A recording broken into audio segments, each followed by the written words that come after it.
Selamat pagi. Pagi.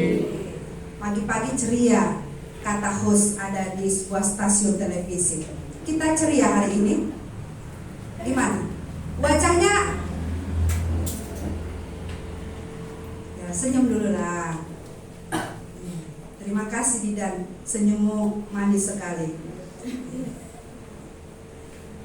Kita bersyukur ya, pagi hari ini Tuhan kembali beri kita kekuatan. Mungkin banyak hal yang membuat kita hari ini ya sedikit terganggu kenyamanan, atau banyak hal yang kita hadapi. Satu minggu yang sudah kita lalui, tapi kita bersyukur ada Tuhan yang memberi kekuatan. Karena Tuhan tak pernah janji langit selalu biru, ya. Hujan pasti datang, mendung pasti datang, pergumulan pasti datang, tapi janji Tuhan Dia memberi kekuatan. Hari ini supaya kita boleh bersyukur dalam ibadah kita bersama-sama, jemaat Tuhan, mari kita ambil waktu teduh kita sebentar. Kita mau serahkan secara pribadi tubuh, jiwa, dan roh kita kepada Tuhan, supaya hari ini kita siap untuk beribadah, menikmati Tuhan di tempat ini. Mari kita lakukan waktu teduh kita sebentar di hadapan Tuhan. Waktu teduh kita mulai.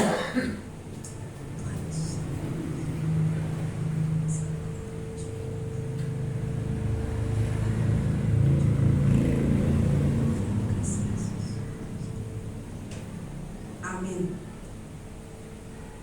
Jemaat Tuhan, kami undang untuk bangkit berdiri. Kita akan memuji Tuhan, kita akan masuk dalam hadirat Tuhan. Ku masuki gerbangnya dengan ucapan syukur 295.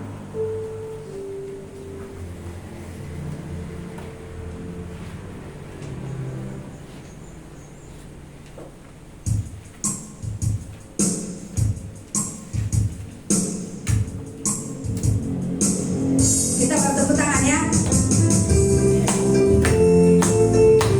Ini sekolah minggu dewasa, dulu sekolah minggu anak-anak. Memasuki gerbangnya. Memasuki gerbangnya dengan hati bersyukur, halamannya dengan pujian. Kataku hari ini harinya Tuhan, ku bersuka sebab Dia girangkanku.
Bergirang hari ini?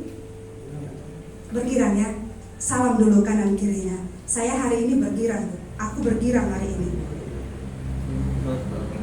Jujur ya. Jujur ya. Aku bergirang hari ini.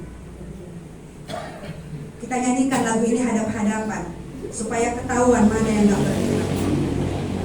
Bikin hadapnya, cari temennya, posisinya kemana boleh, ya. Mama Abel boleh gabung ke belakang sama suami dan Bapak Ingan Kulu. Ku masuki gerbangnya, Dia girangkanku. Jujur ya, ketahuan orang yang bergirang sama enggak loh ya. Tuhan tahu hari ini. Ku masuki gerbangnya dengan hati bersyukur. Yuk, satu tangan ya. Kalau nyanyinya wajahnya sedih berarti gak jujur. Ku masuki gerbangnya dengan hati bersyukur, halamannya dengan pujian. Kata siapa? Kataku hari ini harinya Tuhan, ku bersuka sebab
ya Bapak ya. Bergirang ya. Tuhan mau kita bersyukur setiap hari. Berucap syukurlah dalam segala hal, setiap hari dalam Tuhan. Ini yang membuat kita punya kekuatan. Kalau bersungut-sungut, semakin hari semakin melemahkan kita. Karena kasih Tuhan melebihi segala sesuatu, maka ada kekuatan kita untuk mengucap syukur. Setinggi-tingginya langit, lebih tinggi kasih Tuhan. Langit sudah tinggi loh, kilometernya berapa itu ya kalau dihitung ya ukurannya. Tidak ada yang bisa mengukurnya, tapi lebih tinggi kasih Tuhan. 426.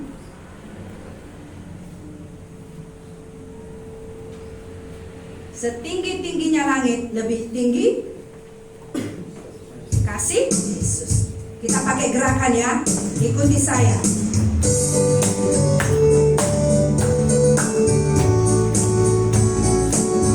Kalau yang udah terima kasih Tuhan, senang dia menyanyikan ini. Setinggi-tinggi, setinggi-tingginya langit, lebih tinggi kasih Yesusku.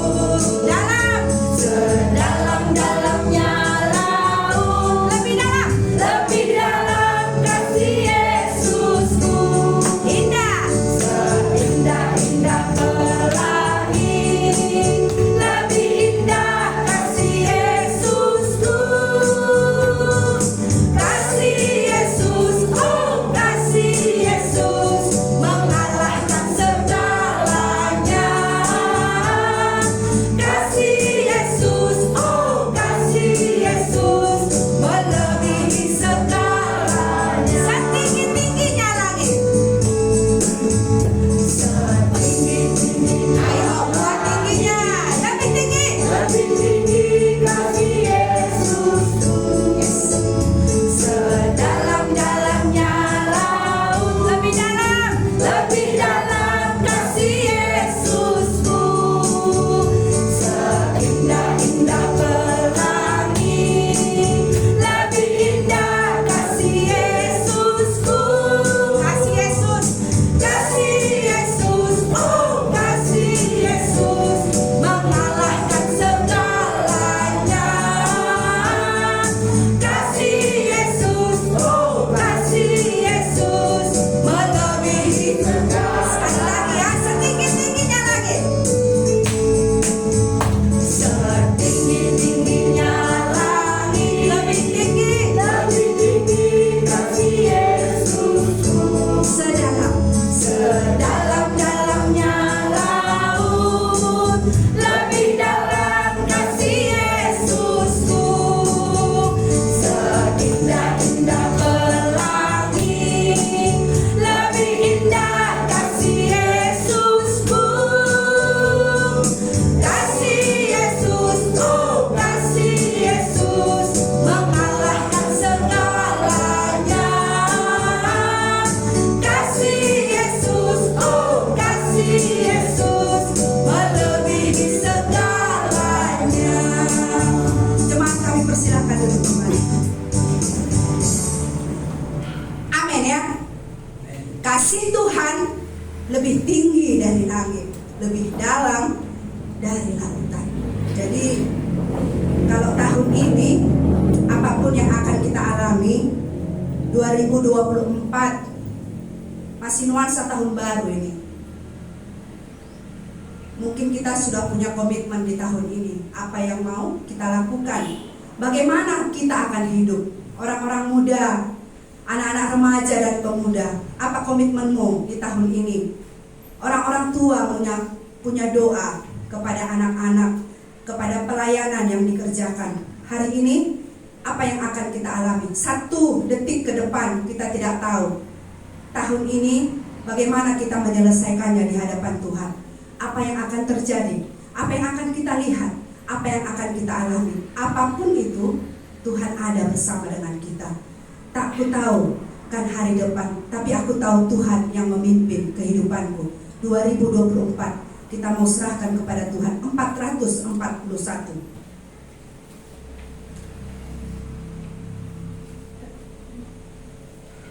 Tak ku tahu kan hari depan, namun langkahku tetap. supaya ini menjadi komitmen dan doa kita. Apapun yang akan terjadi Tuhan di tahun ini, langkahku tetap, aku mau hidup untuk Tuhan. Karena lebih tinggi kasih Tuhan dari langit, lebih dalam kasih Tuhan dari lautan. Tak ku tahu kan hari depan, namun langkahku tetap.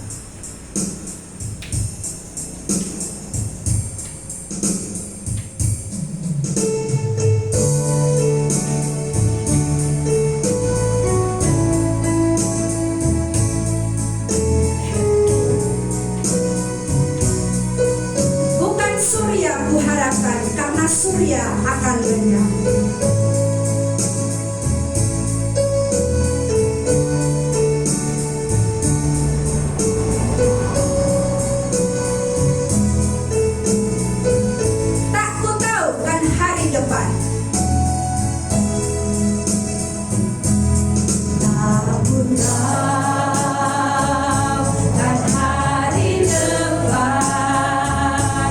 Namunlah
Tuhan mengantarkan kami kembali dalam ibadah penggembalaan yang kami kerjakan hari ini. Kami bersyukur Tuhan memberkati setiap kami. 1 minggu telah kami lalui. Ada kekuatan daripada Tuhan. Ada banyak hal yang tak kami pahami, yang akan terjadi, yang sudah terjadi dalam hidup kami. Tapi kami tahu bahwa Tuhan menyertai kami. Yakinkan kami Tuhan bahwa Engkau Allah yang tetap setia dalam hidup kami hari lepas hari. Kami mengucap syukur oleh karena kasih Tuhan lebih tinggi daripada langit, lebih dalam daripada lautan. Biarlah ini menghiburkan kami oleh karena kasih-Mu yang besar, yang menyiapkan tempat yang kekal di sorga itu bagi setiap kami yang percaya. Ada janji, ada jaminan yang daripada Tuhan sendiri, sehingga kami bersuka cita. Ada kekuatan kami. Mungkin akan banyak hal kami lalui dan tak kami pahami di tahun ini, tapi kami percaya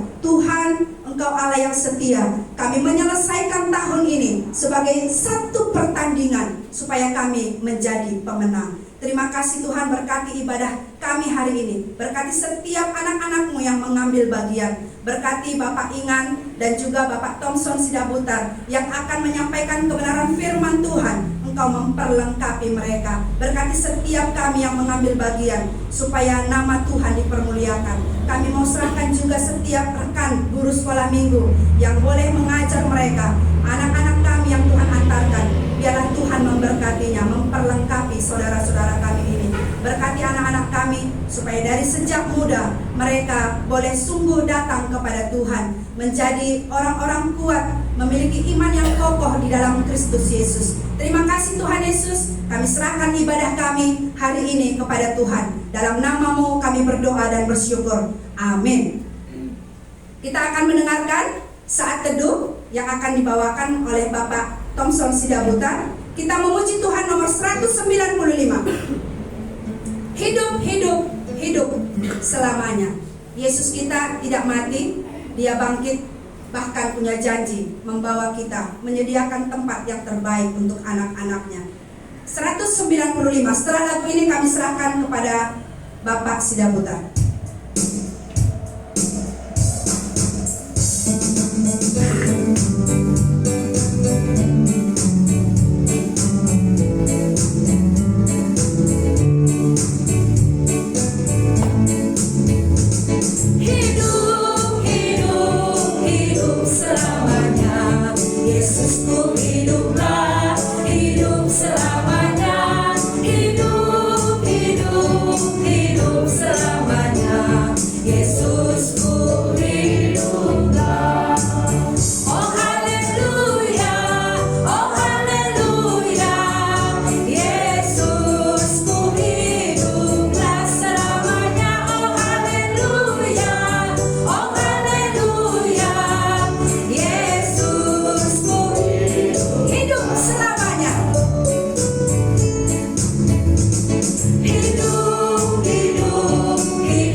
Baik, mari kita bersatu dalam doa.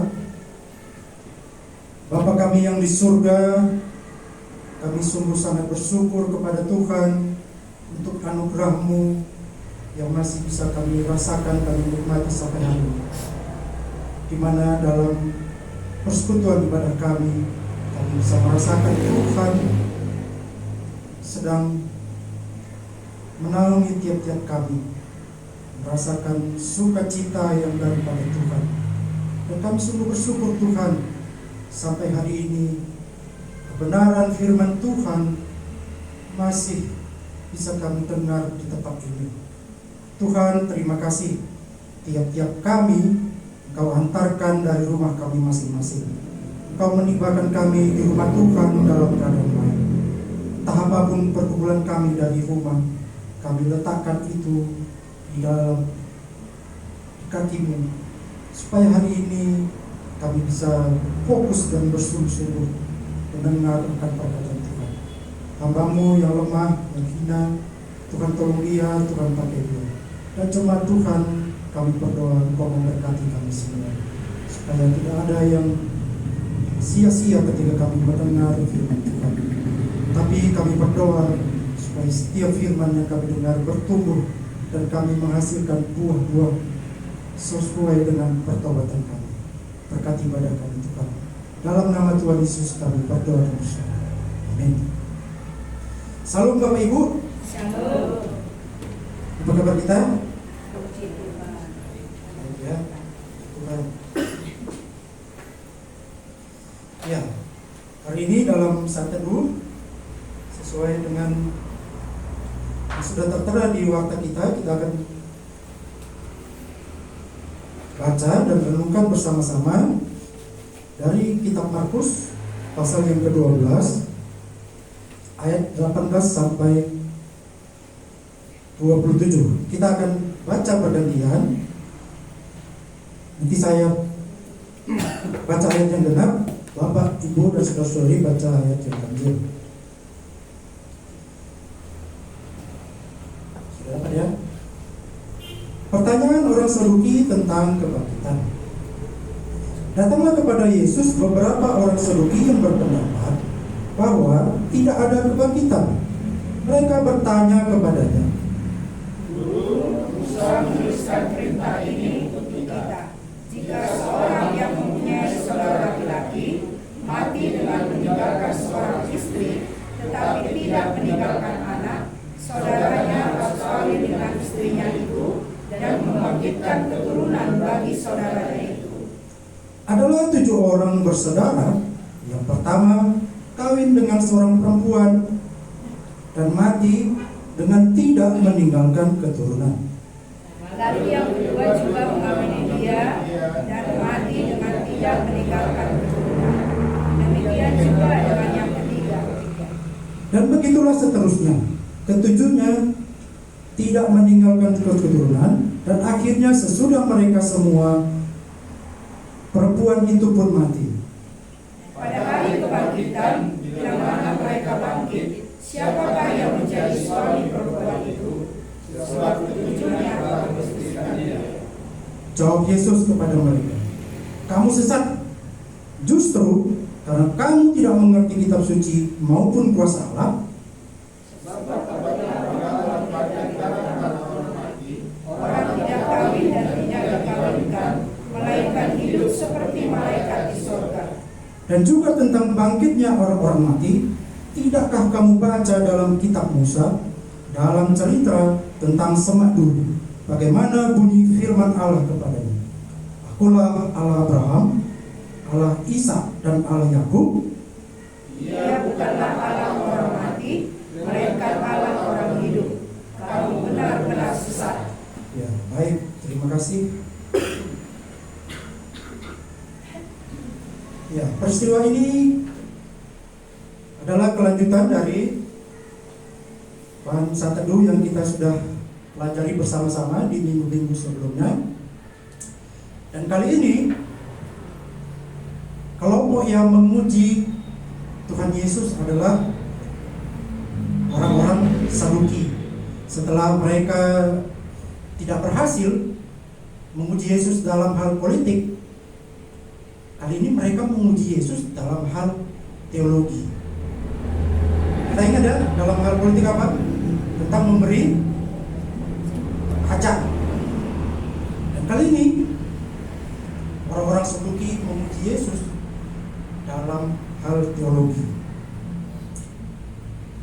Jadi Yesus saja diuji, apalagi kita murid-muridnya ya, pasti akan diuji dan banyak sekali pertanyaan-pertanyaan.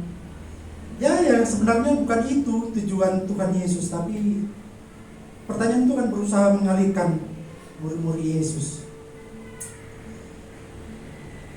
Orang-orang Saduki ini adalah sebenarnya mereka ini bertentangan, adalah kelompok-kelompok yang bertentangan dengan orang-orang Farisi. Jadi dalam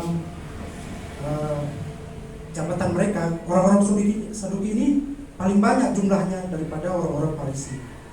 Dan orang-orang Saduki ini catatan mencatat mereka ini kaum bangsawan, orang-orang kaya.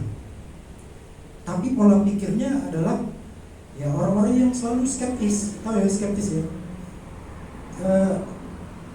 nggak gampang percaya begitu. Selalu ada aja pertanyaan-pertanyaan yang mengandalkan logika, pemikiran, nggak masuk akal pokoknya dalam benak mereka. Dan yang paling kontras perbedaan orang Saduki dan orang Farisi itu, orang-orang Saduki tidak mengakui adanya kehidupan setelah kematian. Jadi kalau sudah mati ya sudah. Sedangkan orang-orang Farisi kan tidak. Mereka mengakui ada kehidupan, ada kebangkitan. Dan orang-orang Saduki ini adalah orang-orang yang pro kepada pemerintah Roma. Jadi mereka itu selalu berusaha keras supaya ya orang-orang Yahudi ini hubungannya baik dengan penjajah mereka, itu pemerintahan Roma. Jadi mereka ya kompromi begitu dengan aturan-aturan. Jadi mereka dipandang oleh pemerintah Roma itu baik. Tapi hubungan orang-orang Saduki dengan kaum orang miskin itu tidak baik, tidak sebaik hubungan orang-orang Farisi dengan orang-orang Saduki. Karena ya mereka stylenya tinggi, ya, kaum bangsawan, mereka memandang rendah orang-orang miskin. Jadi sepertinya dalam hal ini mereka bersepakat untuk mengacaukan pengajaran yang Yesus ajarkan. Seperti ayat ini catat, datanglah kepada Yesus beberapa orang Saduki yang berpendapat bahwa tidak ada kebangkitan. Jadi ini adalah pendapat Markus ya. Jadi disebutkan mereka sebenarnya berpendapat tidak ada kebangkitan. Ini jelas di awal. Dan cara mereka itu untuk membantah pengajaran Yesus itu sangat halus, sangat cerdik. Mereka tidak mengatakan langsung begitu. Kita lihat, Guru, Musa menuliskan perintah ini untuk kita. Jika seorang mempunyai saudara laki-laki mati dengan meninggalkan seorang istri tetapi tidak meninggalkan anak, saudaranya harus kawin dengan istrinya itu dan membangkitkan keturunan bagi saudaranya ini. Ya, mereka mengutip kitab Musa ya, dalam Ulangan pasal 25 itu ada tentang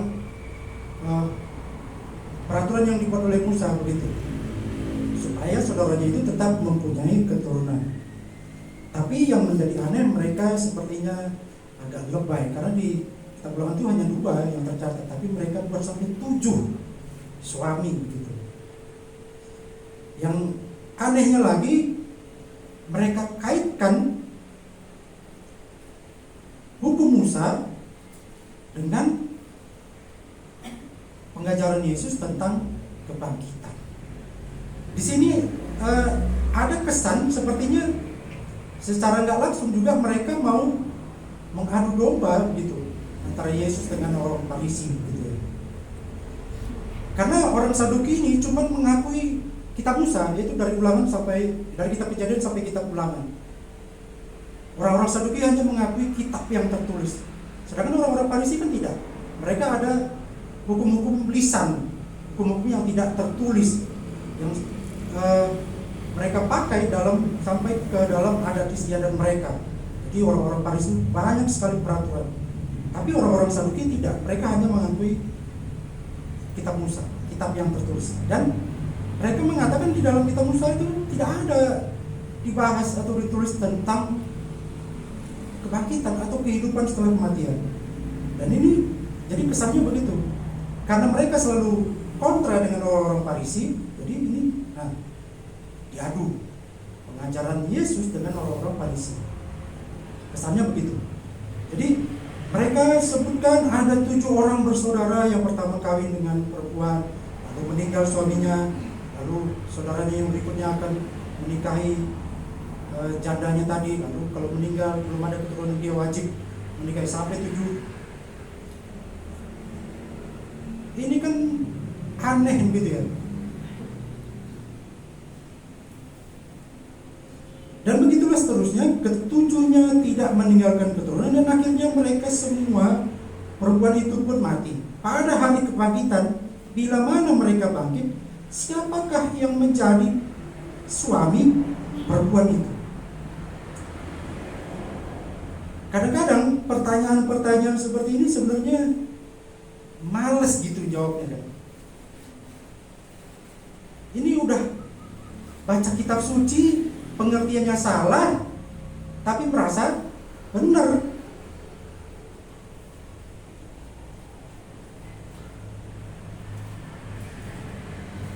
Pada hari kebangkitan, bila mana mereka bangkit, siapakah yang menjadi suami perempuan ini? Sebab ketujuhnya telah beristrikan dia. Ya mungkin kadang-kadang kita akan berpikir begitu. Kalau di zaman sekarang kan ada pertanyaan, di mana tertulis Yesus lahir tanggal 25? Kalau ditanya begitu gimana? Enggak ada kan? Di mana tertulis kita harus merayakan Natal? Enggak ada. Tapi Yesus juga kan enggak larang. Jadi kadang-kadang pertanyaan-pertanyaan begitu, pertanyaan-pertanyaan sepele yang kadang-kadang berusaha mengalihkan. Padahal bukan itu tujuan Tuhan datang. Jadi mereka kaitkan pertanyaan-pertanyaan seperti itu. Masa hal-hal surgawi disamakan dengan kehidupan dunia? Padahal ketika manusia jatuh ke dalam dosa kan yang rusak itu bukan saja tubuhnya tapi pikiran manusia itu kan juga menjadi rusak. Jadi benih dosa itu menjalar kemana-mana. Jadi pola pikir manusia pun menjadi rusak. Jadi pandangan orang Saduki yang selalu skeptis, yang selalu meragukan kekuasaan Allah, masa Allah bisa kita pikirkan dengan logika-logika pikiran kita, yang otak kita yang cuma beratnya berapa gram ini? Kan ini aneh gitu. Tapi Yesus menjawab mereka, kamu sesat. Justru karena kamu tidak mengerti kitab suci maupun kuasa Allah. Di sini, tapi Yesus tidak mengabaikan orang-orang Saduki. Di sini justru Yesus mengambil kesempatan pertanyaan itu ya untuk mengajar. Dia tidak menolak mereka, tidak enggan, tidak mau, tidak menjawab mereka, tapi Yesus tetap menjawab mereka. Kamu sesat. Kalau dibilang kamu sesat ini kan ya, kamu tersesat, udah salah jalur.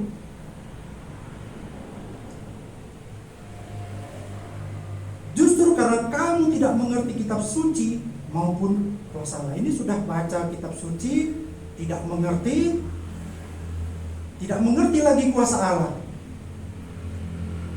Ya kalau kuasa Allah itu bisa dijelaskan dengan pikiran kita ya ajaib ya. Masa Allah berfirman, jadilah terang. Kalau dijelaskan secara logika, secara ilmu pengetahuan gimana caranya? Kuasa Allah itu kan memang tidak terselami, tidak mungkin kita batasi dengan pikiran-pikiran kita. Apalagi ini kehidupan surgawi, peristiwa kebangkitan. Ya, kita bisa beralasan catat memang darah dan daging itu tidak mendapat bagian dalam kehidupan surgawi, hanya roh. Dan orang-orang yang dibangkitkan nanti akan diberi tubuh yang baru. Jadi pikiran mereka ini ya begitu, baca tidak mengerti tapi merasa paling benar. Ini kadang-kadang menjadi sesuatu yang mengerikan. Bahkan di kehidupan kita sekarang banyak begitu ya. Sudah kehidupannya tidak benar, baca kitab sucinya juga nggak ngerti, tapi merasa paling benar, mengkritik terus kerjaannya, membuat pertanyaan-pertanyaan skeptis. Ya banyak sekali. Mereka sudah tidak mengerti juga kuasa Allah. Sebab apabila orang bangkit dari antara orang mati, orang tidak kawin dan tidak dikawinkan, melainkan hidup seperti malaikat di surga. Nah, ini sangat jelas. Apakah masih ada di antara kita yang memikirkan kehidupan surgawi itu? Ya ada pernikahan nanti di sana. Jangan kita pikir nanti kenikmatan duniawi juga kita nikmati di sana.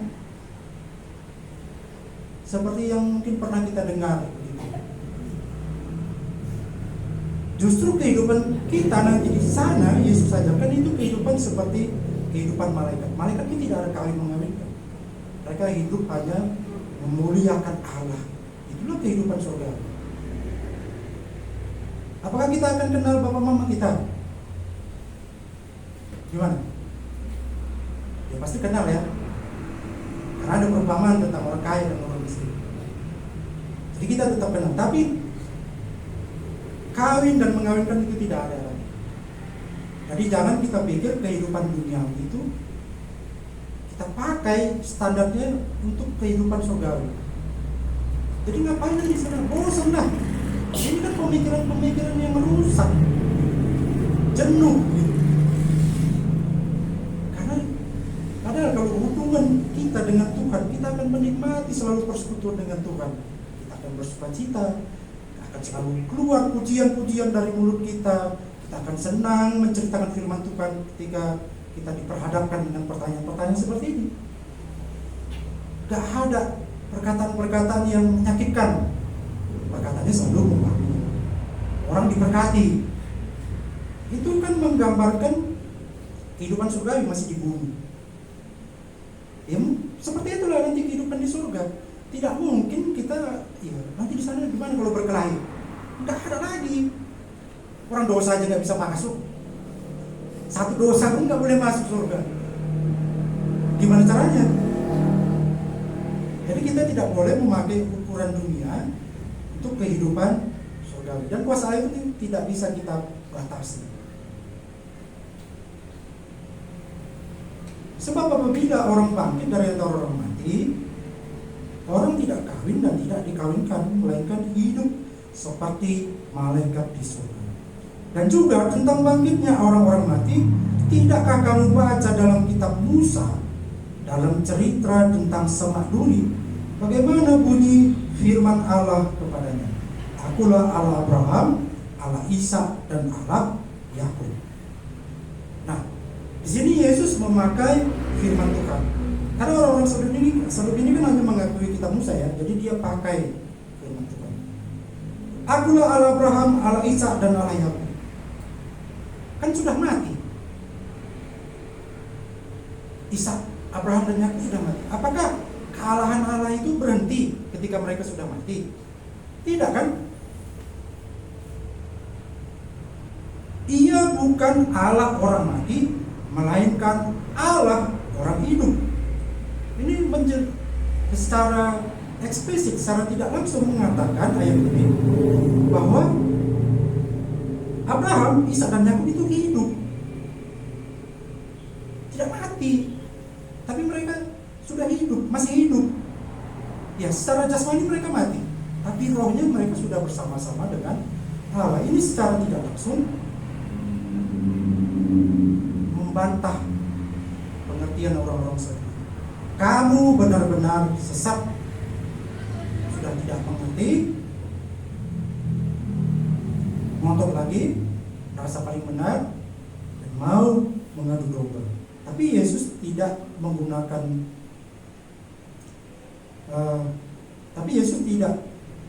melalaikan mereka. Yesus tetap menjawab. Jadi menggunakan kesempatan-kesempatan seperti ini ya untuk menjawab, bukan berdebat ya, tapi meluruskan, menjawab dengan benar, dengan tepat, sesuai dengan firman Tuhan. Jadi Yesus di sini juga mengajarkan bahwa Ya, murid-murid Yesus itu harus selalu dipenuhi dengan firman Tuhan supaya tidak kekurangan firman ketika berbicara. Ya, jadi Allah itu bukan Allah orang mati, melainkan Allah orang hidup. Jadi sepakat ya, ada kehidupan setelah kematian, ada kebangkitan. Amin.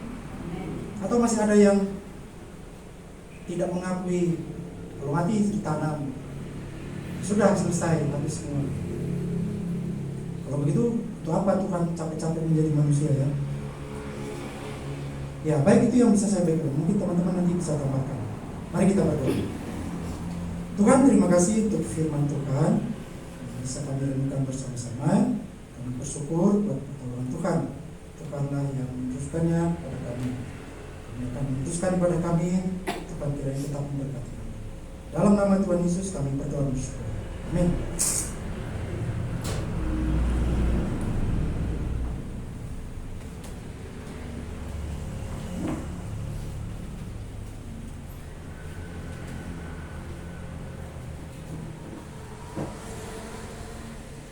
Kita bersyukur ya untuk firman Tuhan.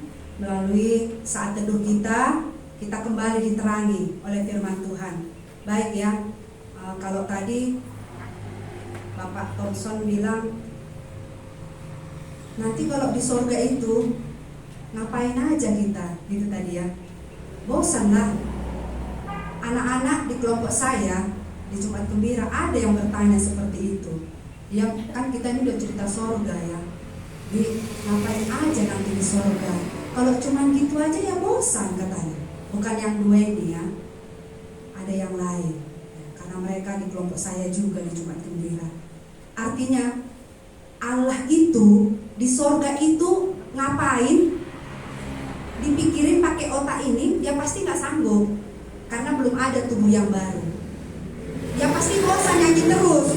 Saya kalau nyanyi 15 menit gak berhenti-berhenti, ya pasti bosan, capek. Kalau pakai tubuh ini, jadi sorga itu gak bisa dipikirkan pakai otak yang hanya berapa gram tadi, kata Pak Sidaputar ya. Terlalu kecil otak kita memikirkan. Di sorga itu ada pujian penyembahan. Sanggup kita melakukannya kalau kita punya tubuh yang baru. Amin ya. Ya, saya senang hari ini kembali diberkati melalui saat teduh kita. Nanti ada saudara kita yang akan sharing. Kita kembali diberkati. Ada Nata ya, Nasa ya Dik? Nata. Bersama dengan Mama Abel ya, Abah Ibu Mala Pinem yang akan berbagi bagi kita. Nanti kalau ada yang mau sharing juga boleh. Kita akan memuji Tuhan. Setelah ini kami serahkan kepada Nata terlebih dahulu. Setelah itu Ibu Nurmala Pinem. Kita memuji Tuhan. Nomor 45. Jadi Allah kita besar ya, Allahku hidup. Abraham, Ishak, Yakub itu hidup karena ada kematian, kebangkitan setelah kematian. Jadi dia tidak mati, tidak tinggal di kuburan. Allahku besar, janjinya itu benar. 45. Kita bangkit berdiri.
Siap ya, Allahku besar. Ini biasanya gerakan anak sekolah minggu, tapi dulu pernah kita kecil. Hari ini nggak salah kalau kita bilang tubuhku ini kan dipakai ya untuk sebagai alat peraga. Kita mau katakan Allahku besar. Kita pakai yang besar, bukan badannya yang besar, kuasanya yang besar. Ayo kita nyanyikan lagi.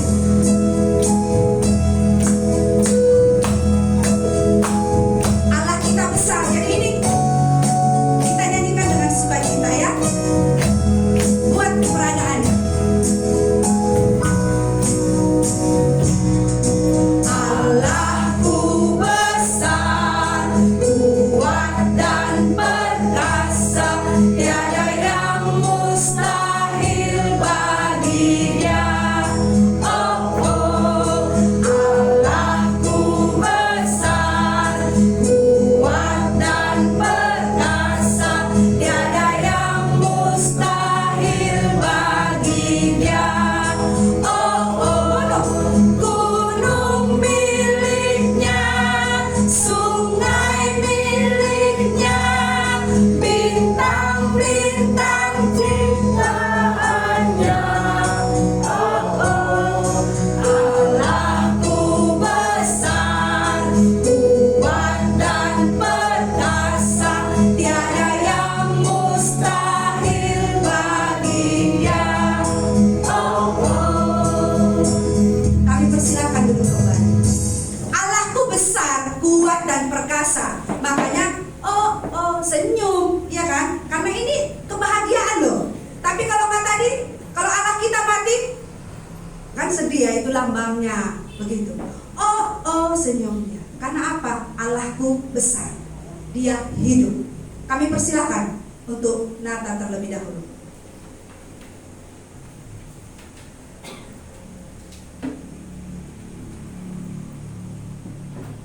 Perlu ini?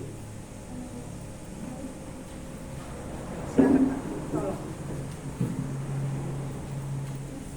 Oh ya. Shalom. Di sini Nata nanti mau mempersembahkan pujian untuk Tuhan tentang Allah peduli. Dan sebelumnya seringkali aku menghadapi masalah godaan dunia ini, dan juga seringkali setiap ada masalah itu aku selalu terjatuh, dan setiap terjatuh akan ada selalu yang membantuku, itulah Tuhan Yesus yang selalu mengerti keadaanku. Saya sekian.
kasih buat kesempatan yang diberikan. Hari ini saya mau menyaksikan bagaimana saya dulu percaya kepada Tuhan Yesus ya. Mungkin sudah ada yang pernah dengar, tapi hari ini saya mau membagikannya kembali ya. Saya itu lahir dari keluarga yang sudah Kristen. Jadi orang tua saya ketika saya masih kecil pun sudah bekerja gereja. Saya anak yang rajin ke gereja, rajin ikut kegiatan-kegiatan di gereja, ya tari-tarian, ya saya aktif begitu ya. Tapi tanpa pengertian yang dalam gitu ya. Saya berdosa juga. Saya dikenal anak yang baik ya. Dibandingkan teman-teman saya termasuk anak yang baik. Bukan saya saja yang mengakuinya ya, orang tua saya bilang saya baik begitu ya. Padahal saya juga melakukan dosa, mencuri iya, karena kami dulu gede dan kami bebas mengambil uang. Jadi kadang-kadang saya mengambil tapi saya nggak ngasih tahu gitu, walaupun cuma sekedar jajan, tapi akhirnya saya mengerti itu juga dosa gitu. Saya juga bohong iya, saya merasa diri saya baik ya, sombong itu namanya ya. Jadi tanpa saya saya banding-bandingkan diri saya dengan yang lain gitu, kalau saya lebih jahat gitu. Jadi saya pun merasa diri saya baik dan ya saya senang dengan itu ya, kan aku rajin ke gereja. Jadi aku pikir aku ini udah anak Tuhan banget gitu ya. Aku rajin gereja, setiap Natal itu aku banyak aktivitas, banyak persembahan, tari-tarian, pujian, deklamasi ya. Waktu dulu itu saya selalu ikut gitu. Dan itu terjadi ya ketika saya masih kecil sampai SMP. Ketika saya SMA kelas 1 semester 1 caturulan dulu ya, caturulan 1 selesai mau masuk caturulan kedua, keluarga saya memutuskan saya untuk pindah sekolah karena abang saya paling besar waktu itu, dengan mungkin dia melihat saya nanti kalau adikku di kampung aja pasti dia terpengaruh dengan orang-orang yang di kampung ini ya. Ketika itu anak-anak pun sudah mulai nakal ya, pacaran dengan segala macam ya, belajar pun nggak pernah gitu. Jadi dia usulkan ke orang tua saya, dia ikut saya aja gitu. Dan waktu itu sebenarnya saya berontak ya, tapi saya nggak berani berontak. Saya ikut aja keputusan mereka. Saya pindah ke Kuala, masuk SMA Negeri 1.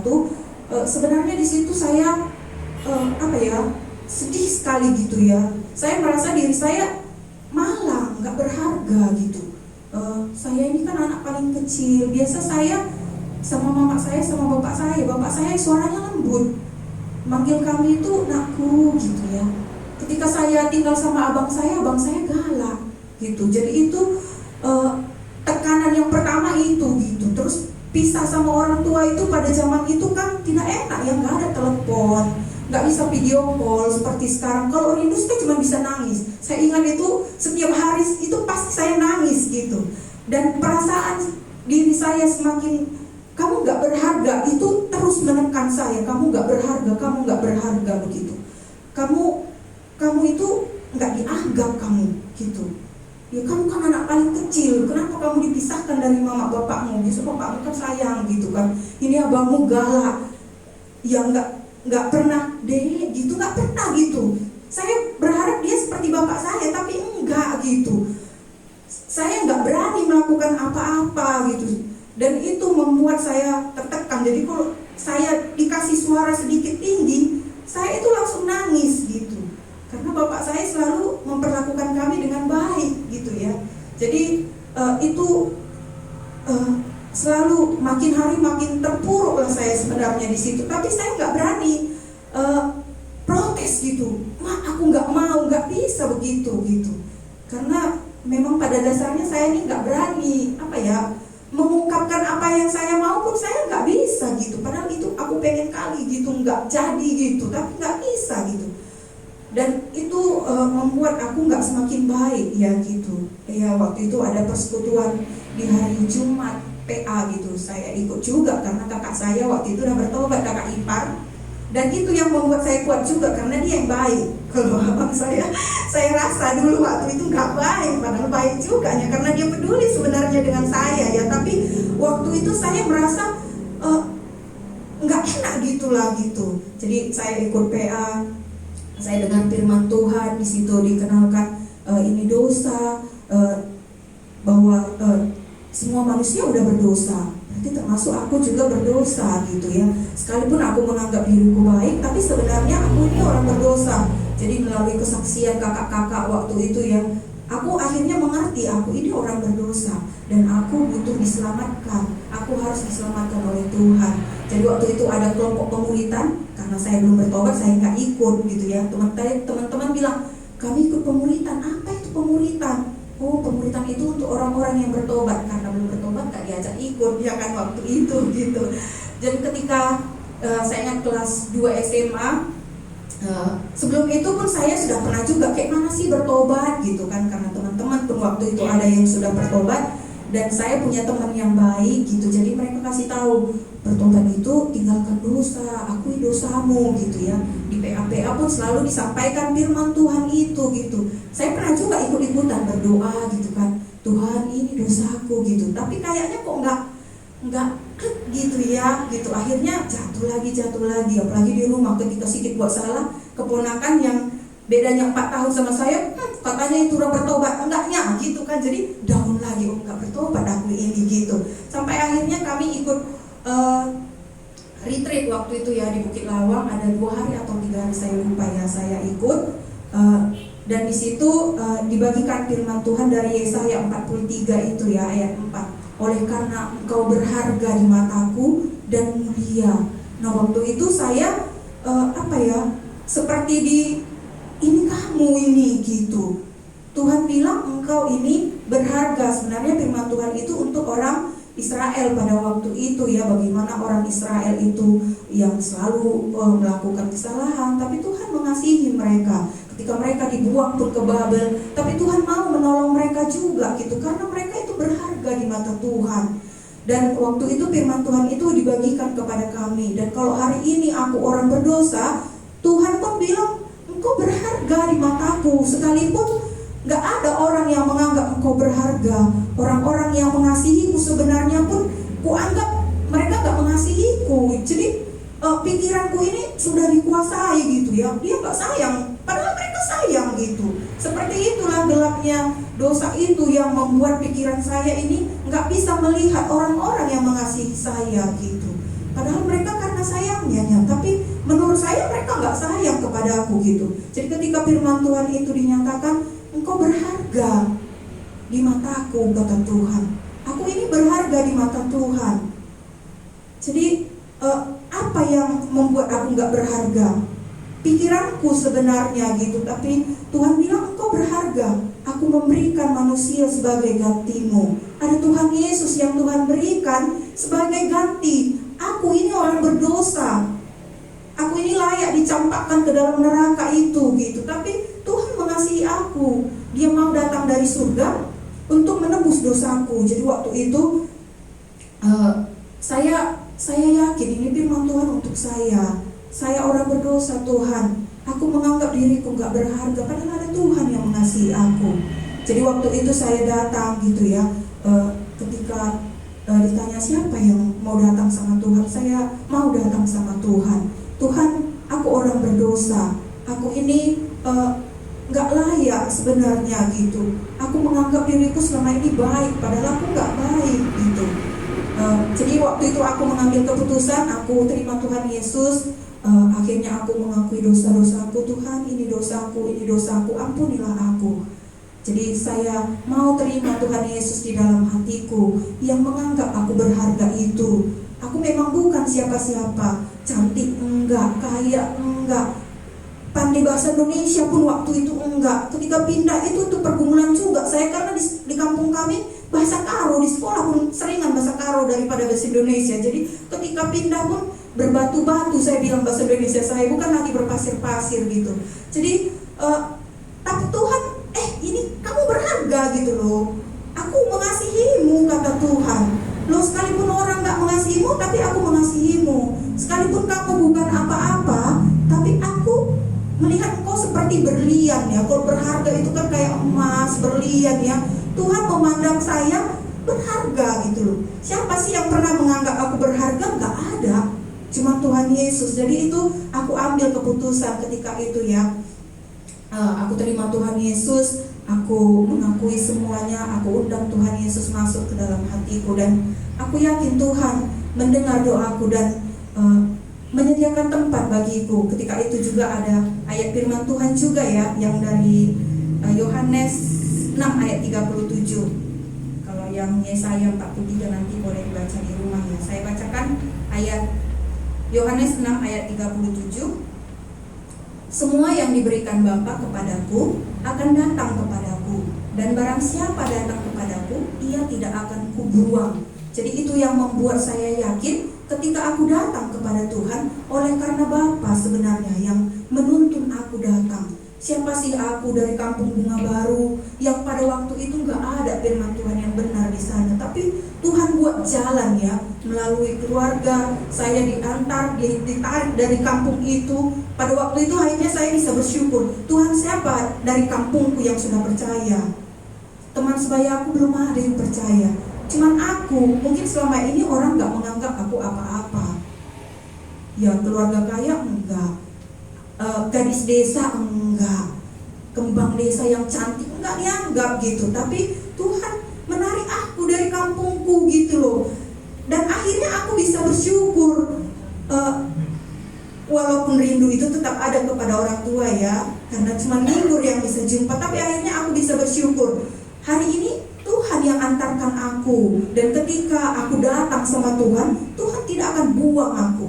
Sekalipun aku gak berharga, sekalipun aku secara fisik begini Tuhan, tapi ini yang membuat aku yakin bahwa ketika aku datang sama Tuhan, Tuhan tidak akan membuang. Mungkin ini yang bisa saya bagikan. Kiranya ini boleh menjadi berkat. Terima kasih. Terima kasih Ibu Pinang. Silakan Ibu Herlina Sinaga, doa syafaat.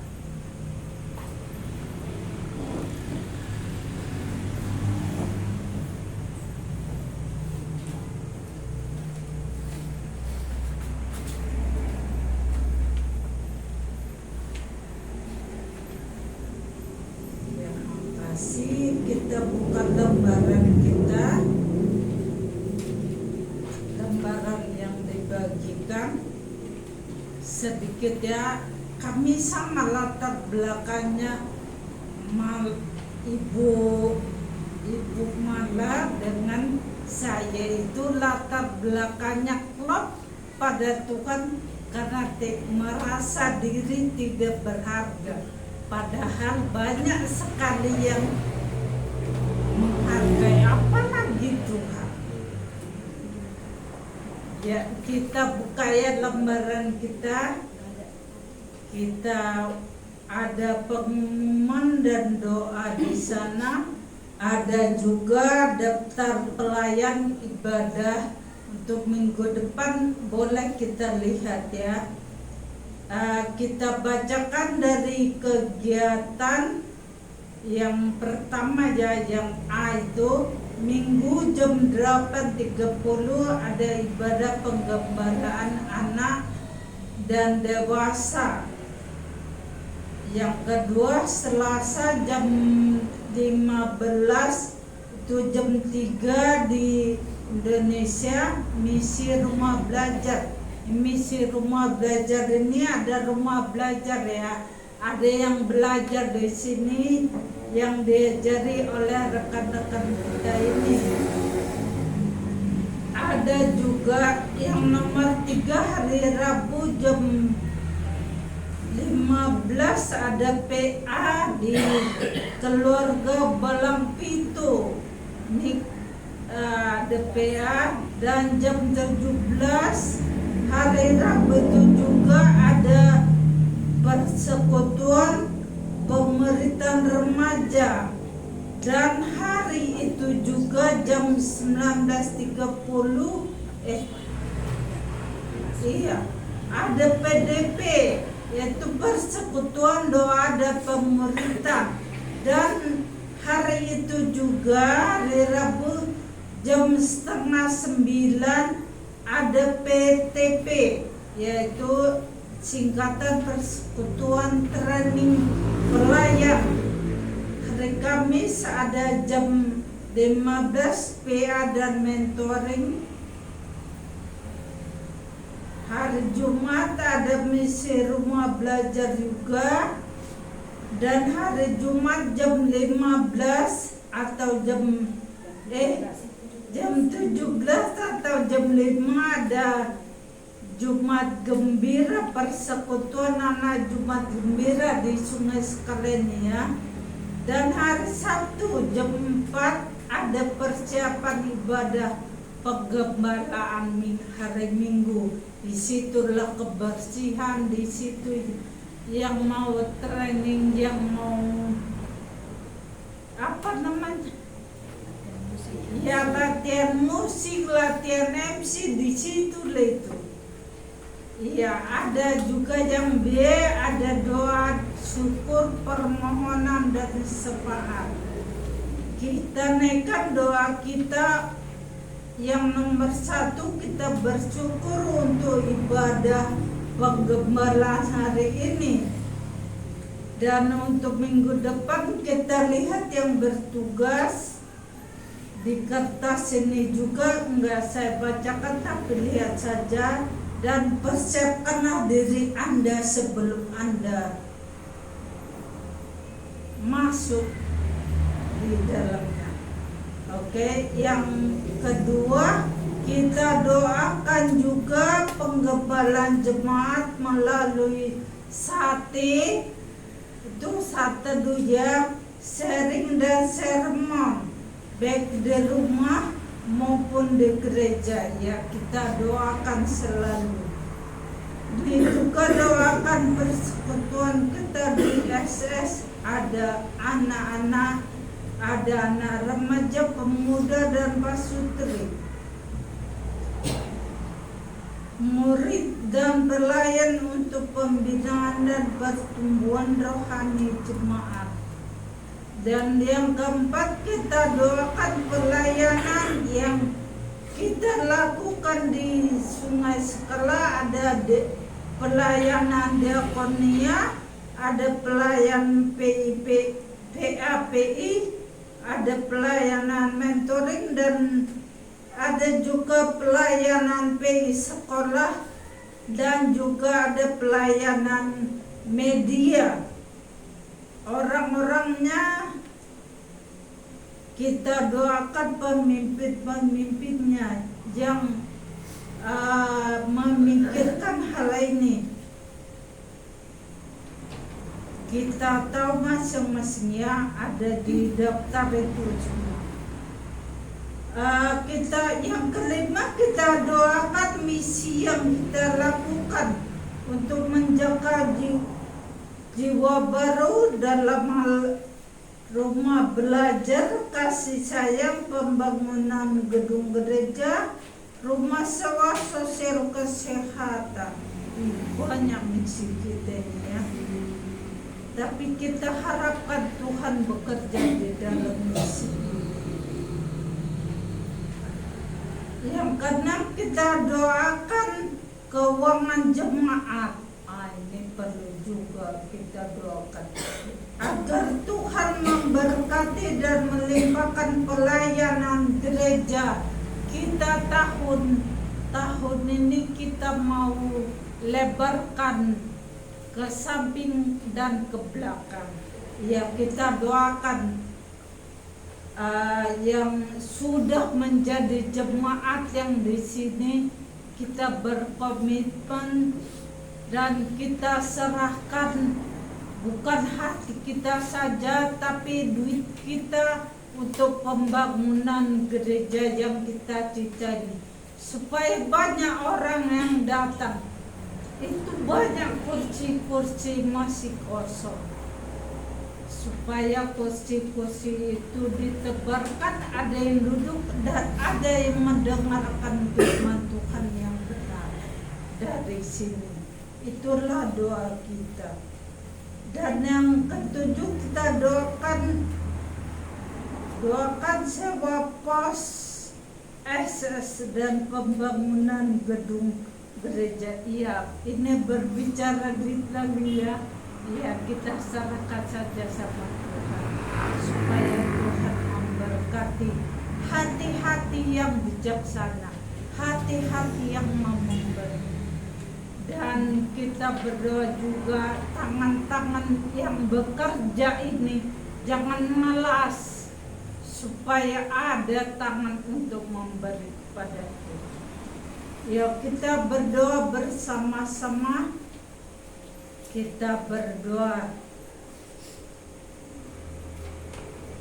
Bapa di surga, Bapa yang kami kenal dalam nama Tuhan Yesus Kristus, Juru Selamat kami manusia yang berdosa, Juru Selamat kami yang penuh damai itu, yang mengalirkan damainya kepada orang-orang yang mau menerima damainya. Kami bersyukur Tuhan buat pagi hari ini, kalau Tuhan masih memberi kesempatan kepada kami Tuhan boleh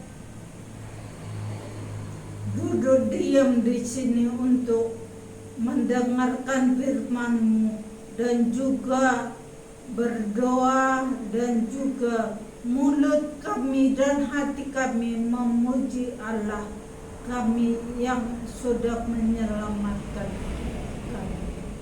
Kami bersyukur Tuhan kepadamu pagi hari ini.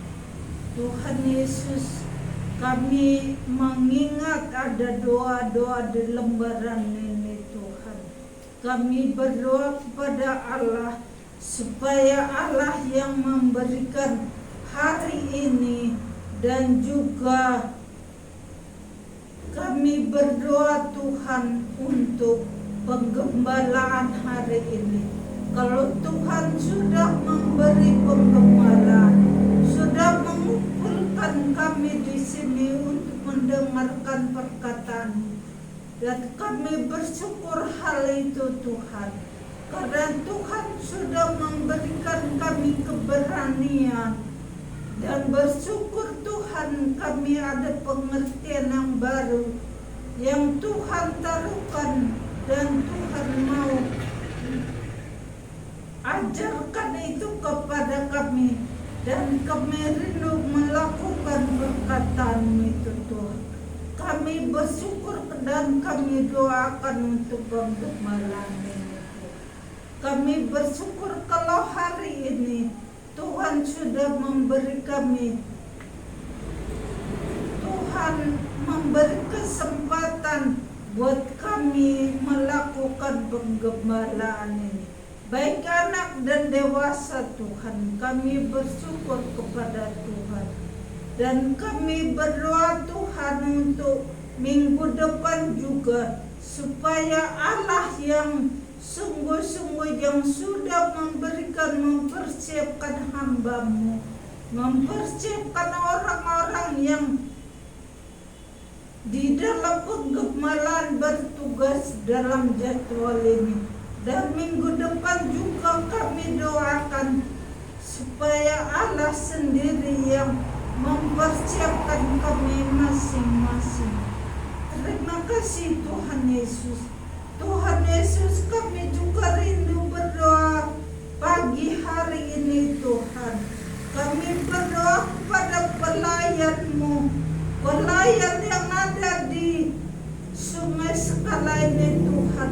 Kami doakan orang-orang yang berkompetensi di situ, dan orang-orang yang memikirkan di dalam pelayanan ini, baik di dalam diakonia, PAPI, dan mentoring, dan PI sekolah, dan multimedia Tuhan Yesus.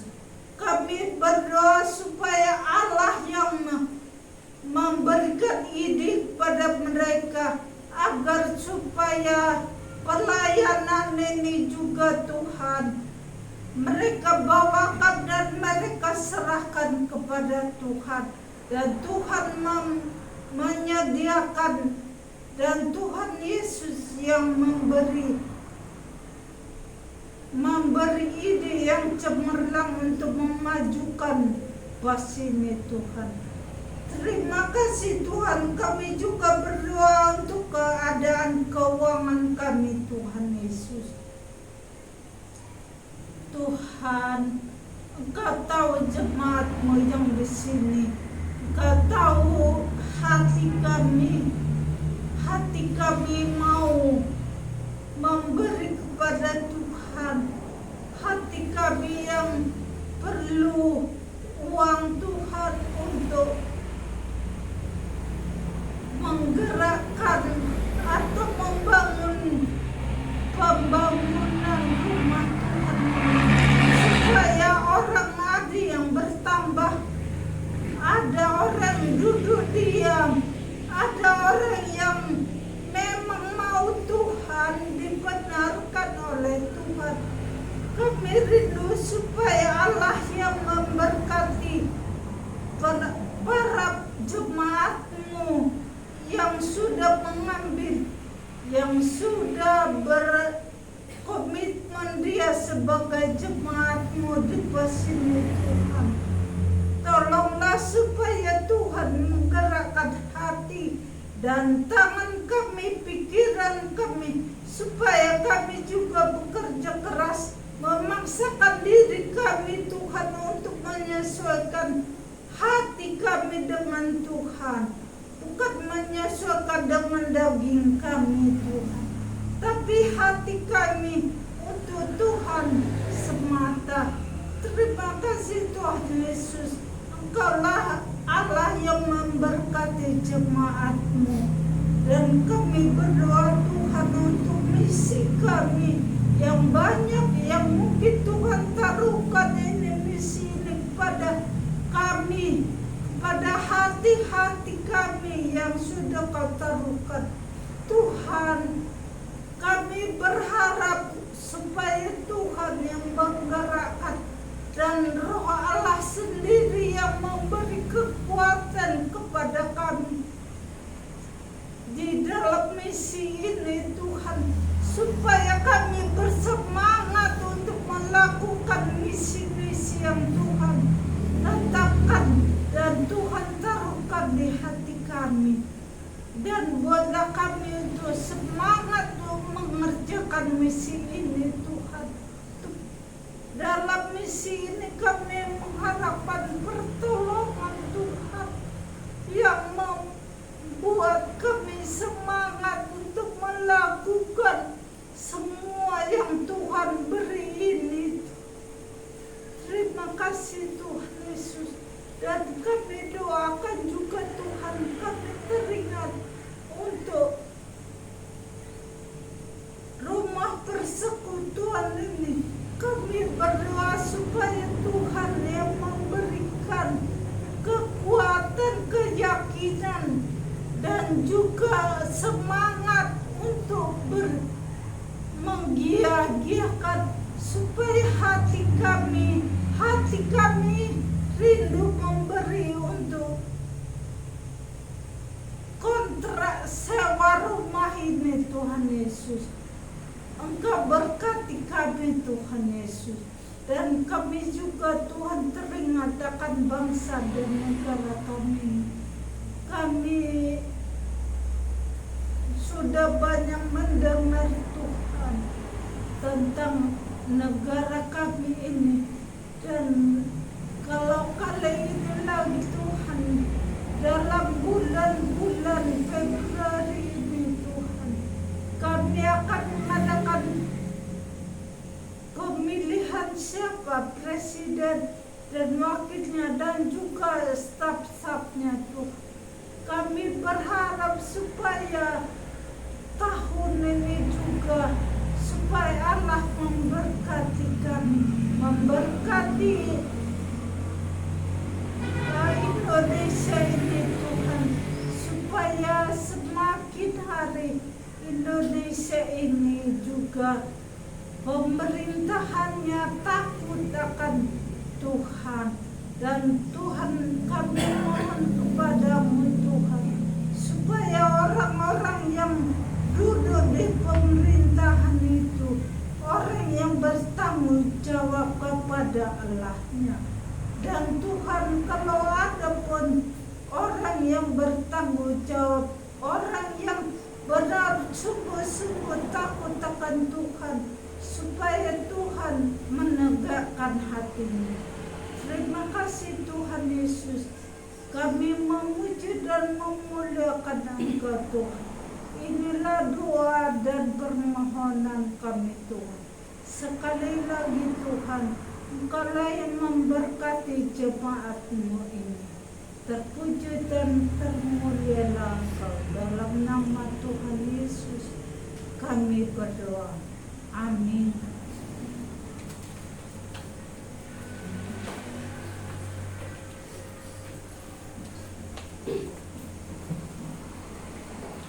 Kita akan melanjutkan ibadah kita. Kita akan mendengarkan firman Tuhan melalui khotbah minggu yang akan dibawakan Bapak Inan Tarigan. Kita akan memuji Tuhan terlebih dahulu. 208. Injil masih berkumandang. Kita bersyukur ya, kalau Injil itu kita dengar baru kita mengerti. Tadi Ibu Mala datang dari Bunga Baru. Dia mendengar Injil nggak di sana yang benar itu, di sini ya, di Kuala. Kita datang dari mana? Saya datang dari Seborong-Borong. Saya nggak nyangka juga sampai di sini. Nggak mimpi saya, nggak pernah saya pikirkan. Saya tinggalkan kampung karena bapak saya bekerja. Itu jalan-jalan Tuhan bagi kita mendengar Injil yang benar. Hari ini Injil masih berkumandang. Ada orang percaya, pasti ada Injil diberitakan supaya semua orang tahu Yesus adalah Tuhan. Jemaat kami undang untuk bangkit berdiri. Kita akan memuji Tuhan. Setelah lagu pujian ini kami serahkan kepada Bapak Inan Tarigan. Ayat yang pertama saja.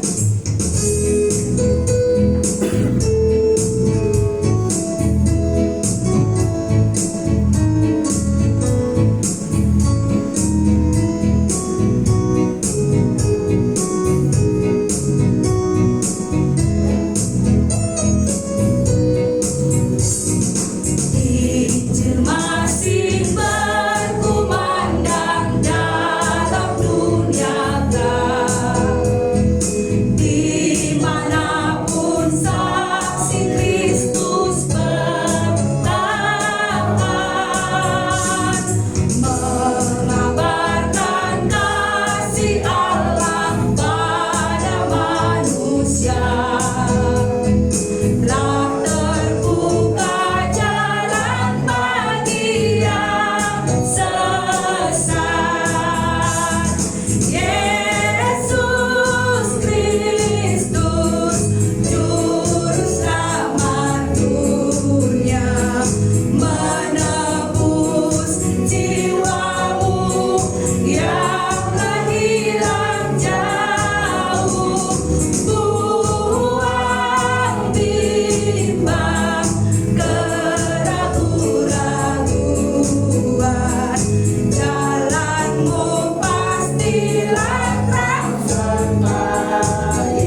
firman Tuhan minggu ini sudah ditetapkan, sudah diapakan dari warta kita dengan tema kesaksian keyakinan kita selamat. Sebelum kita mulai, kita berdoa terlebih dahulu. Kami bersyukur ya Tuhan, dalam keadaan siang hari ini juga kami masih ingin mendengar, belajar akan firman Tuhan. Kami mohon Tuhan yang menguasai hati pikiran kami, supaya dari firman yang kami dengar dan kami baca ini, kami bisa mendapatkan keyakinan lagi akan keinginan Tuhan dalam hidup kami.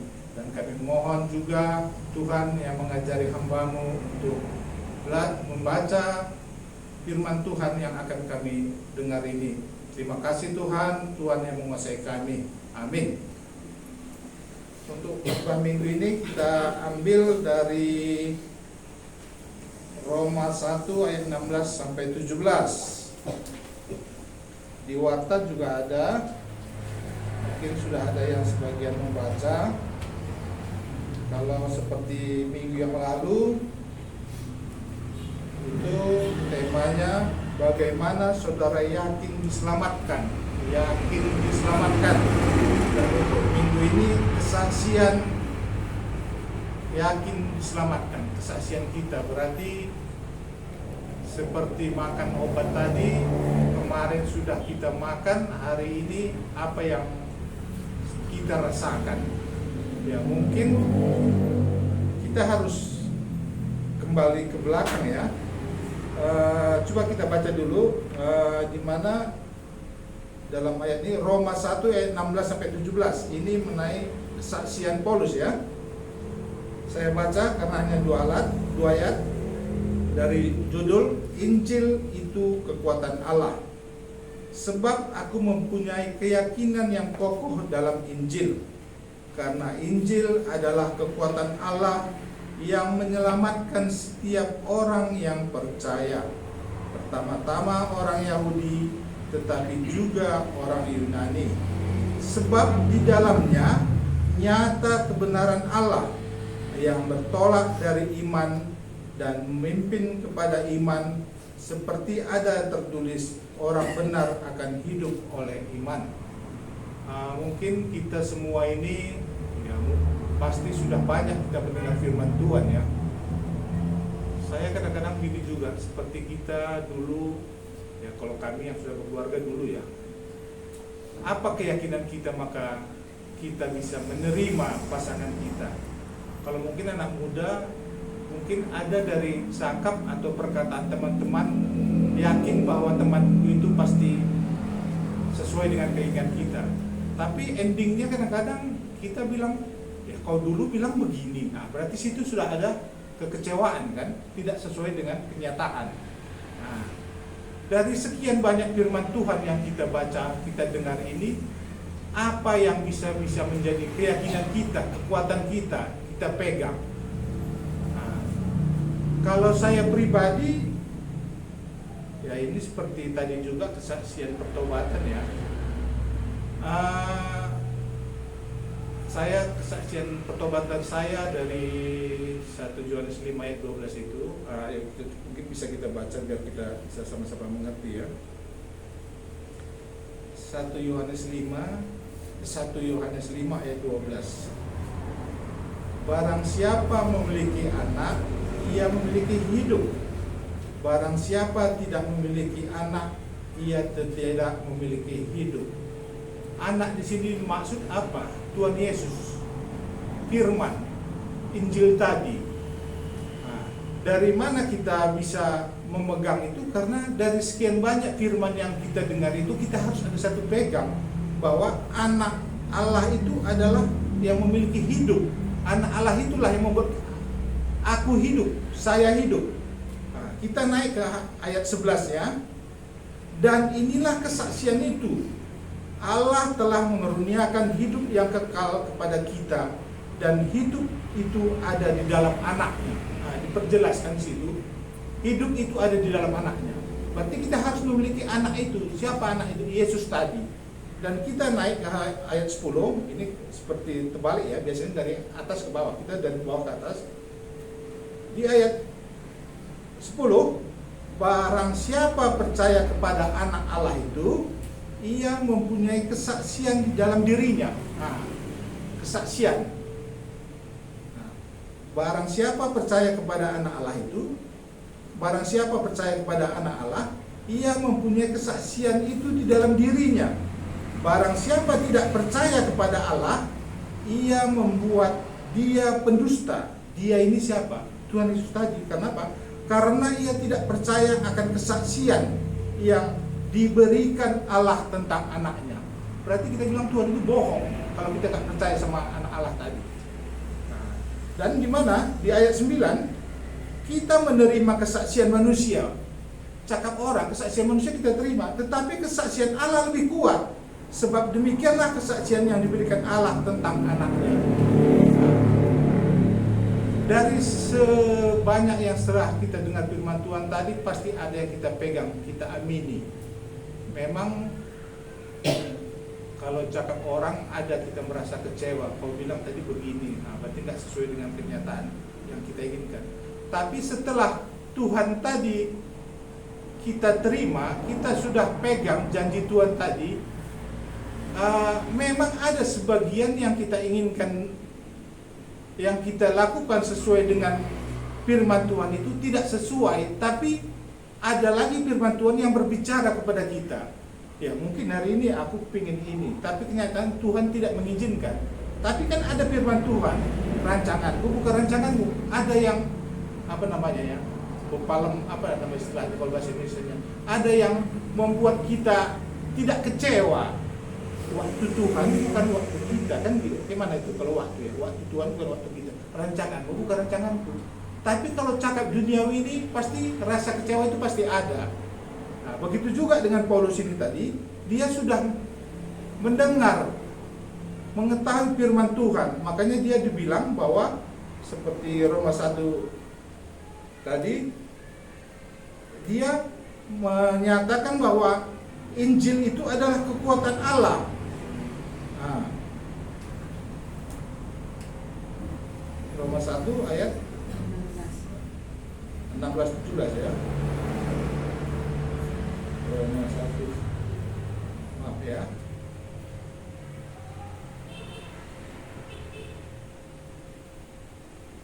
Di sini di mana Paulus tadi bilang dia mempunyai keyakinan bahwa Injil itu adalah kekuatan Allah. Nah, situ dia sumber, dia tidak akan goyah, dia akan melihat bahwa Injil itu dipegangnya untuk melanjutkan apa yang difirmankan Tuhan tadi. Sebab aku mempunyai keyakinan yang kokoh dalam Injil, karena Injil adalah kekuatan Allah yang menyelamatkan setiap orang percaya. Kristus datang untuk menyelamatkan orang berdosa. Kristus datang untuk menyelamatkan orang berdosa yang percaya kepadanya. Di sini kan keselamatan itu dulu yang paling penting. Sesudah keselamatan itu yang penting, orang pasti akan bertumbuh seperti tumbuhan. Yang dibilang tumbuh itu berarti pasti ada perubahan. Nah, seperti di warta kita ini tadi, di mana orang yang diselamatkan, yang sudah menerima Tuhan itu, kalau yang bahasa karunia itu udah rembak. Rembak itu udah bersatu, lengket bersama. Nah, kalau ya sudah bersatu, lengket bersama. Itu kalau di kalau bahasa karunia itu dibilang la aku mela karena berita semule, sebab berita semule ekap kuasa dibata guna nelamat umkrina kalah sintek man Yesus. Dia ini sebab arah ayat 17, sebab arah berita semuhuli tangkas uga dibata ngerembakkan. Tuhan datang karena kita menerimanya. Dibata ngerembakkan manusia tempat dirina. Nah, kalau kita sudah memegang itu, sudah bersama Tuhan tadi, pasti ada perubahan dalam hidup kita. Coba kita pikirkan, kita yang sudah mengaku percaya itu, apa perubahan kita dulu sama sekarang? Istilahnya tadi kalau berita-berita akhir tahun itu kilas balik ya. Dulu aku bagaimana, sekarang aku bagaimana. Ada nggak perubahan? Apa gitu-gitu aja? Kalau gitu-gitu aja berarti dia tidak tumbuh. Berarti perlu dipertanyakan. Nah, kalau di warta kita ini, orang yang diselamatkan terlihat dari kehidupannya. Yang pertama-tama dia akan haus akan firman Tuhan. Kalau aku pribadi, setelah aku mengenal Tuhan itu, saya pribadi kepingin membaca firman Tuhan, seperti makan gitulah dibilangnya, ada rasa lapar akan firman Tuhan. Jadinya sesudah kita membaca firman Tuhan, ada pengakuan dalam diri kita, oh betul ya gini ya, oh betul ya gini ya, menyambut dari dalam hati kita. Kalau mungkin dulu sebelum mengenal Tuhan ya hanya berlalu begitu aja, mungkin seperti pengetahuan, menghafal ya udah. Tapi dalam kehidupan, dalam hati ini nggak lengket, nggak ada di sini. Itu makanya kalau kita sudah menerima Tuhan Yesus, seperti orang yang nomor 2 tadi, orang yang diselamatkan terlihat dari kehidupannya, ada hidup baru kekal, ada perubahan. Nah, perubahan ini bagaimana dulu, bagaimana sekarang. Bahkan ada pertumbuhan rohani.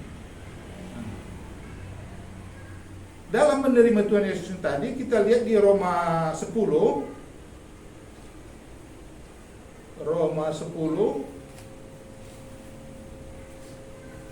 ayat 9 ya sampai 13 ya. Coba kita baca, saya dulu nanti dilanjutkan yang genap untuk jemaat. Sebab jika kamu mengaku dengan mulutmu bahwa Yesus adalah Tuhan dan percaya dalam hatimu bahwa Allah telah membangkitkan Dia dari antara orang mati, maka kamu akan diselamatkan. Ayat 10.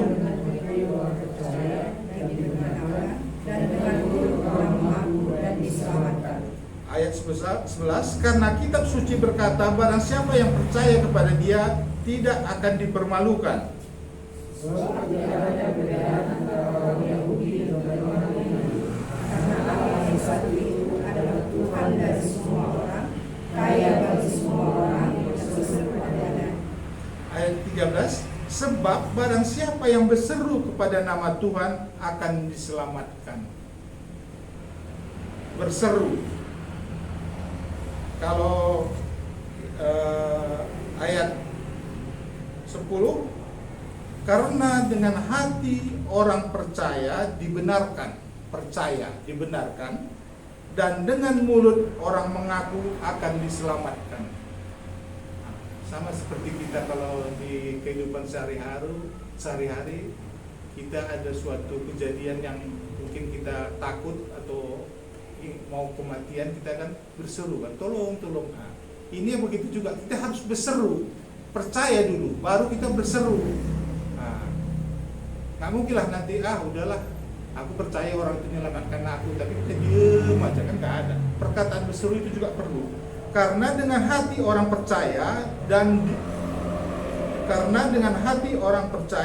dan dibenarkan, dan dengan mulut orang mengaku dan diselamatkan.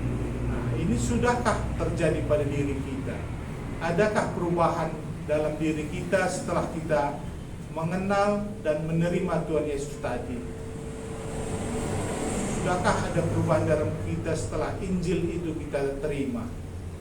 Injil keselamatan itu.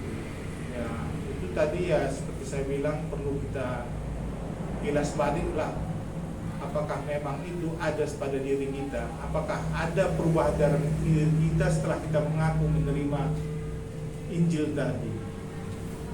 Dan di warta yang ketiga, ada buah yang terlihat di dalam kehidupan sebagai wujud anak-anak Allah. Misalnya, ada kasih, kebenaran, keadilan, perdamaian. Dalam hal ini hidup kita menjadi berkat bagi sesama. Jangan sampai kita sudah menerima Tuhan Yesus dan mengaku percaya, tapi kita tidak menjadi berkat. Kalau dosa karunia kadang-kadang kalau datang orang itu jadi merontangi, jadi membuat rusuh, itu tidak menjadi berkat. Ada kedamaian, perdamaian. Kita datang membuat jadi orang adem, bukan menjadi orang gelisah, bukan menjadi orang curiga kalau kita datang. Disitulah bagaimana seorang yang telah mengenal Tuhan tadi, sudah percaya kepada Tuhan Yesus tadi, bisa menyaksikan keyakinannya dalam kehidupannya. Ya, kita balik seperti kita juga, bagaimana dalam kehidupan yang minimal itu harus di keluarga, lingkungan kita dulu terdekat. Kalau saya dulu mulai saya menerima Tuhan Yesus, saya tidur dulu sama nenek saya, yang saya injili nenek saya. Ya, saya membaca karunya. Ya, kalau Ibu malah tadi berbatu-batu, saya berpasir-pasir. Ya. Kalau diterjemahkan, apanya kau bilang itu? Katanya. Karena saya bertobat, saya menerima Tuhan Yesus, saya mengaku itu di malam harinya. Besoknya saya bangun, ada sukacita yang besar saya dapatkan. Saya lihat ada nenek saya bangun, ya kalau nenek dulu kan kalau bangun pagi-pagi apa namanya, makan sirih itu kan, tok saya bangun, saya cerita. Dia pun merasa bingung itu. Apa ya? Kalau perjuangan kayak ini, apa aja maksud itu? Katanya kan. Nah, disitulah ada kesukacitaan, ada perubahan dalam diri kita. Dan yang kedua, setelah itu saya ke orang tua saya, khususnya ibu ya, itu sambil jualan saya cerita. Saya cerita, Mak, kalau ada satu anak tahu kamu serahkan sama orang, mau kamu enggak? Kalau mau, katanya kan. Baru dari situ saya masuk cerita bagaimana Tuhan Yesus tadi, Tuhan tadi menyerahkan anaknya tadi. Nah, disitulah ada perubahan. Nah, dan kesaksian hidup buah hidup tadi dari lingkungan kita. Ya, jangan pula kita setiap hari mengaku percaya tapi kita jadi sandungan bagi orang, tidak menjadi berkat baik itu dalam perkataan kita, perbuatan kita. Kalau kita baca di Warta, di mana di Roma 3 ayat 20 ini, sebab tidak seorang pun yang dapat dibenarkan di hadapan Allah oleh karena melakukan hukum Taurat. Karena justru oleh hukum Taurat orang mengenal dosa. Hukum Taurat kan kita tahu ada 10 hukum Taurat itu ya. Nah, kasihlah yang dibunuh, jangan membuat hal-hal lain, kan banyak situ. Itu tidak menjamin, tidak membuat kita masuk surga. Itu hanya membuat aturan supaya teratur. Seperti ini tadi, penyakit. Hukum Taurat ini hanya untuk melihat, oh alat meneropong, oh si anu ini sakit ini, oh si anu ini sakit ini. Tapi itu alat itu tidak untuk mengobati. Nah, dia hanya untuk memberi tahu bahwa kita berdosa. Nah, kalau penyakit tadi, oh si Polan ini sakit tipus, oh si Polan ini kurang darah gitu. Tapi alat itu tadi tidak untuk mengobati. Nah, di sini hanya Kristuslah, Injil itu tadilah yang bisa menyelamatkan manusia dari untuk mendapatkan kehidupan kekal tadi.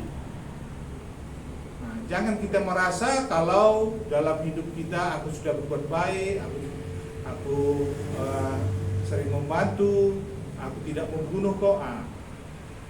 Ya sama seperti yang kita lihat di orang kaya itu ya, yang orang kaya sulit masuk kerajaan surga itu kan. Nah, itu lebih dari cukup daripada kita pun. Tapi kenyataannya apa kata Tuhan Yesus itu tidak di firman Tuhan ini tidak menjadi jaminan untuk mendapatkan kehidupan kekal tadi. Ya, disinilah kita ya melihat ke diri kita masing-masing. Sudahkah kita menerima Tuhan Yesus atau sudahkah kita ada kesaksian dalam hidup kita kalau kita sudah menerima Tuhan Yesus, dan sudahkah kita berbuah?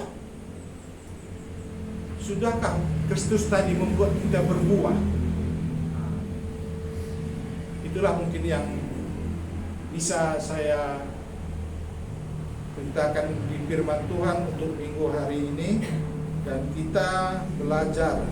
Jika memang di mana kita belum bisa tumbuh, kita koreksi, kita gargari di mana kita nanti bisa tumbuh. Terima kasih. Kita berdoa. Kami bersyukur ya Tuhan, di mana firman Tuhan bisa menerangi hati pikiran kami. Tuhan bisa mengajari kami dari firman Tuhan, di mana kami harus bisa melakukan kehendak Tuhan. Ajari kami Tuhan, supaya dalam kehidupan kami bisa menjadi berkat dan memberkati orang, supaya termulia nama-Mu dalam kehidupan kami. Terima kasih Tuhan Yesus. Amin. Pada Allah beri puji.